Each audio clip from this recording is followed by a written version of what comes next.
अग्रवाल जी ने दोनों आपस में सहयोग से हम लोग को कार्यशाला में अपने वक्तव्य दिए थे, इसलिए वो मिसमैच हो गया। भैया मैं क्षमा चाहती हूँ, प्रणाम सहित। हमारे रिसोर्सेज की आवश्यकता है।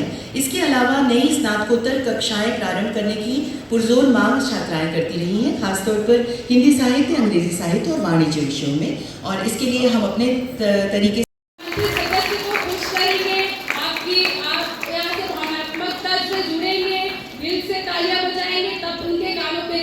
बातें और जो चीजें हमें आवश्यकता है नवाचार के माध्यम से जो चीज हमें मिल सकती है वो उनका प्रयास जरूर करेंगे देने के लिए होती है। वहीं इन सांस्कृतिक कार्यक्रमों और विभिन्न क्षेत्रों में उनकी भागीदारी मजबूती और सशक्त दिशा में अभिभावकों के साथ नगर में प्रबुद्ध जनों की उपस्थिति महत्वपूर्ण भूमिका रखती है, जो कि आज मेरे सामने सब बैठे हुए अभिभावक भी आए हुए हैं।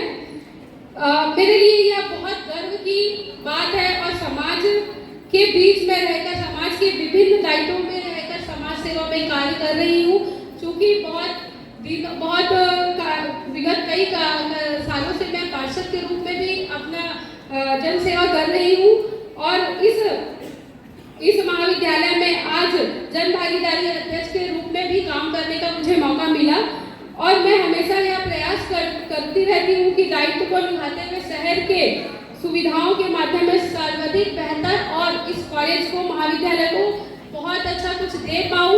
हमेशा प्रयासरत रहती हूँ और शासन की मंशानुरूप महाविद्यालय में बुनियादी सुविधाओं के साथ साथ शिक्षा के स्तर में नई कीर्तिमान स्थापित हो, उसके लिए मैं सदैव प्रयास करती रहती हूँ।